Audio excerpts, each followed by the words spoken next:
Level 1. The cadet. You are 22 years old. The academy takes 6 months. Firearms, law, procedure, the specific language of reports that will matter more than anything else when cases go to court. Your instructor is a 20-year veteran named Walsh. He says on the first day, "This job will show you things about people that you can't unknow." He says, "Some of those things will be about criminals." He pauses. He says, "Some of them won't be." You don't know what he means yet. You graduate.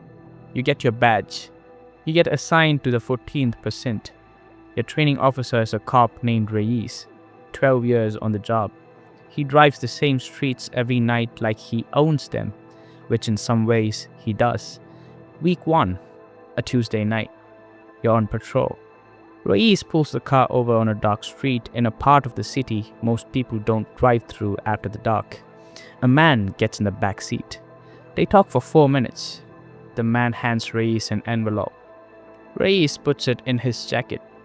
The man gets out. Reyes pulls back into traffic. He doesn't say anything.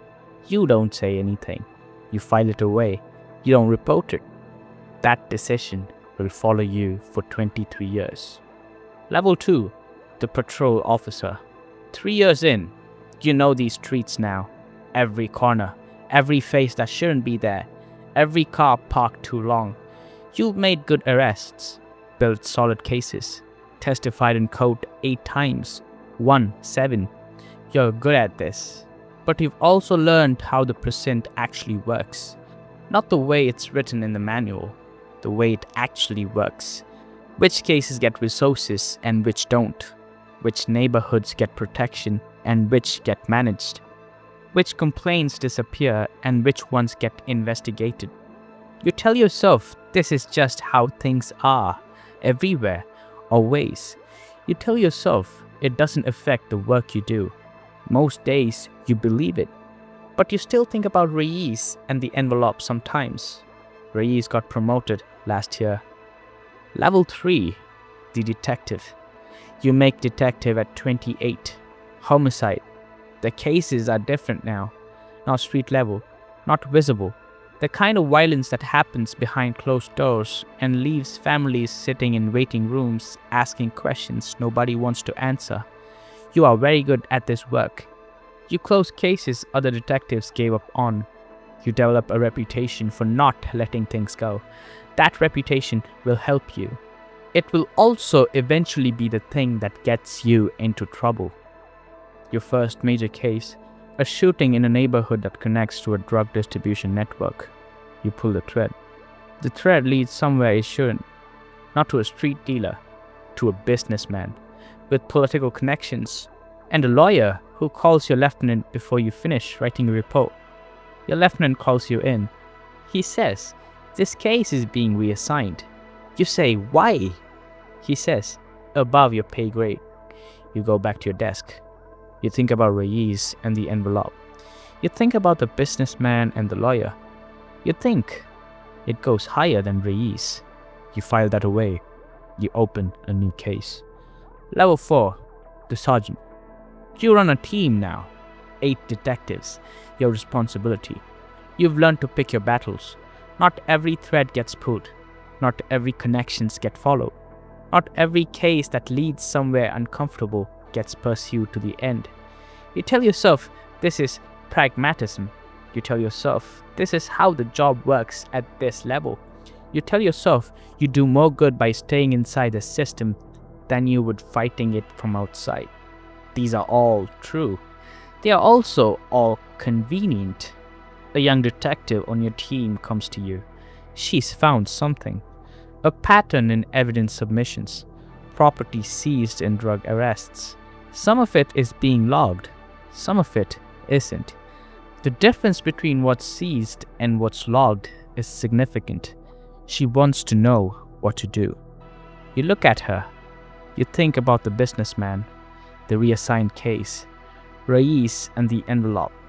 You say, "Document everything." You say, "Bring it to me before you bring it anywhere else." She nods. She goes back to her desk. You sit there. You know what she found. You've known for years. You just never had it documented. Now you have a choice. Level 5, the lieutenant. You make lieutenant at 35. You still have the documentation. Your detective gave it to you 4 months ago. You told her you were looking into it. You are looking into it. Carefully, quietly, in a way that doesn't get back to the wrong people before you understand exactly how far it goes. It goes further than you expected. The missing evidence connects to 3%, a decade of seized property, millions of dollars, names you recognize, names above you. You sit in your office at midnight with a file that could end careers, including yours. Because the thing you have to reckon with now is this. You've known something was wrong since week 1. You've seen it at every rank. You've worked around it, built your career alongside it. The file on your desk doesn't just document what they did.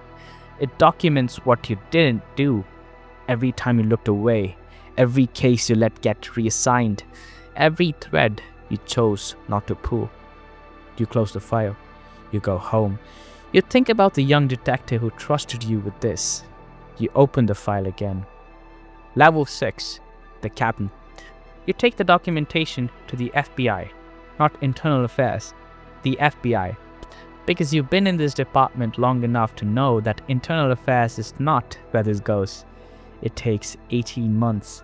18 months of wearing a wire to meetings you've attended for years, sitting across from men you've worked with for decades, listening to conversations you're recording, smiling at the right moments, saying the right things. You are very good at this. You spent 20 years learning to read people. Now you use it against the people who taught you. The investigation produces 42 counts across 11 officers, 3 captains, 2 deputy chiefs, and something else. A name that appears in the financial records that you didn't expect, that you should have expected, that makes everything from week 1 make sense in a way it didn't before. Level 7, the deputy chief. You are promoted after the arrests, not despite of what you did, because of it. The department needs someone clean, someone who can stand in front of cameras and represent something different. You are that person. You stand in front of cameras. You represent something different. You believe it, mostly.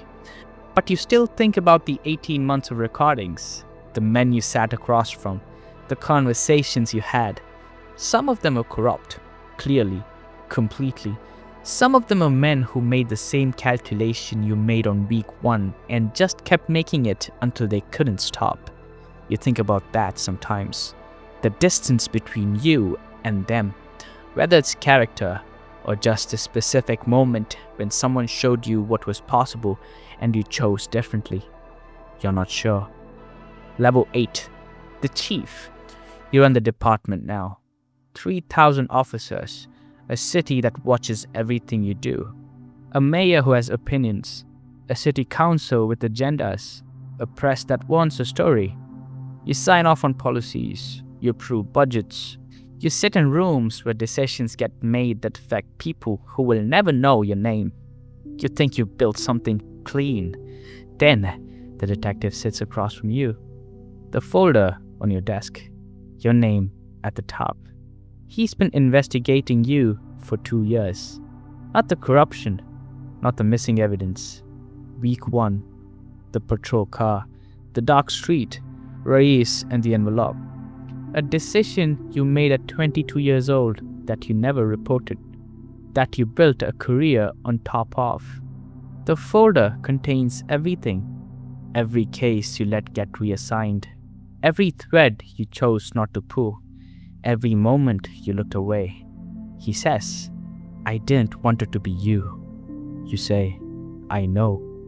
You think about the young detective who bought you the documentation, who trusted you, who watched you take it to the FBI, who watched you become chief, who is now sitting across from you with a folder that says the man she trusted made a different choice 23 years ago. You look at him. You say, what happens now? He says, that's up to you. Level 9. The choice. You have options. You could fight it. You have lawyers, resources, 23 years of relationships. The thing you saw on week 1, a man getting in a car, an envelope changing hands, that's not a crime. You're a cadet. You didn't know what you were seeing. You could argue that, probably win. You could also call the detective supervisor, have the investigation buried. You know how that works. You've seen it done. You've done it yourself. Or you can do the thing you should have done on week 1, 23 years late. But still, you pick up the phone. You call the city's independent oversight board. You tell them you need to make a statement. You tell them it's about you. Level 10, the statement. You sit in a room with investigators who are younger than your career. You tell them everything. Week 1, the patrol car, the envelope, every decision after that, every case you let go, every thread you chose not to pull, every moment the folded documents. It takes 4 hours. When you walk out, the department is already calling it a resignation. They're right. You sit in your car in the parking lot. You think about Walsh, your academy instructor, what he said on day 1. This job will show you things about people that you can't unknow. Some of those things will be about criminals. Some of them won't be. He was talking about you. He didn't just know it yet. Neither did you. You start the car. You drive home for the last time as chief of police.